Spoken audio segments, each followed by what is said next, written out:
And ఇప్పుడు next remove attribute కూడా చూద్దాం. రిమూవ్ అట్రిబ్యూట్ కూడా వెరీ సింపుల్.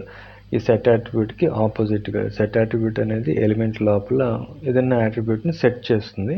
ఈ రిమూవ్ అట్రిబ్యూట్ అనేది ఎలిమెంట్ లోపల మనం సెలెక్ట్ చేసిన అట్రిబ్యూట్ని రిమూవ్ చేస్తుంది. ఓకే, సో అది ఎలాగో కూడా చూద్దాం.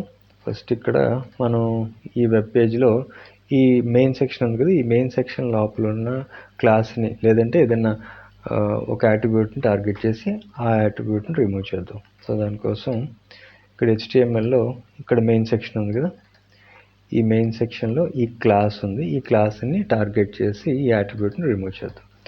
సో దానికోసం జావాస్క్రిప్ట్లో నేను ఒక వేరియబుల్ తీసుకుంటాను, const target remove equal to document dot query selector.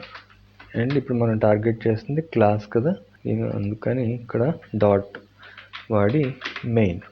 Okay, మన క్లాస్ తాలూకా వాల్యూ మెయిన్ కాబట్టి ఇక్కడ మెయిన్ సెలెక్ట్ చేసుకొని ఆర్గ్యుమెంట్ కింద మెయిన్ అని పాస్ చేసి ఇప్పుడు నెక్స్ట్ స్టెప్లో నేను టార్గెట్ రిమూవ్ ఈ వేరియబుల్కి మన method remove attribute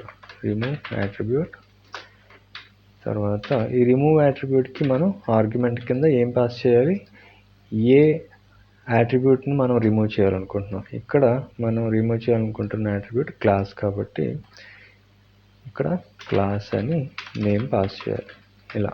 okay, so save చేసి అవుట్పుట్లోకి వెళ్ళి రిఫ్రెష్ చేస్తే చూడండి ఇక్కడ మన స్టైలింగ్ అంతా పోయి, అంటే ఆ అట్రిబ్యూట్ అనేది డిలీట్ అయిపోయింది కాబట్టి ఆ అట్రిబ్యూట్కున్న స్టైలింగ్ కూడా పోయిందనమాట. ఓకే, ఇంతకుముందు గ్రిడ్ లాగా మనకి ఒక సెక్షన్స్ ఉండేవి, అదంతా పోయి ఇప్పుడు ప్లెయిన్ టెక్స్ట్ కింద మనకి ఇలా అవుట్పుట్ వచ్చింది. ఓకే, సో ఇది మన remove attribute taluka behaviour. For example ఇక్కడ నేను మెయిన్ టార్గెట్ చేసాం కదా, అలాగే ఒకసారి సైడ్ నావ్ని కూడా టార్గెట్ చేసి చూద్దాం. సింపుల్గా నేను ఈ మెయిన్ ప్లేస్లో సైడ్ నావ్ అని ఆర్గ్యుమెంట్ కింద పాస్ చేసి ఈ క్లాస్ అలాగే కంటిన్యూ అవుతుంది, ఎందుకంటే ఇది కూడా క్లాస్ అట్రిబ్యూటే కాబట్టి. ఓకే, సో అవుట్పుట్లో చూడండి ఇక్కడ మనకి నావ్ తాలూకా అట్రిబ్యూట్ అనేది రిమూవ్ అయిపోయింది కాబట్టి దాని స్టైలింగ్ అనేది కూడా పోయింది అనమాట. ఓకే.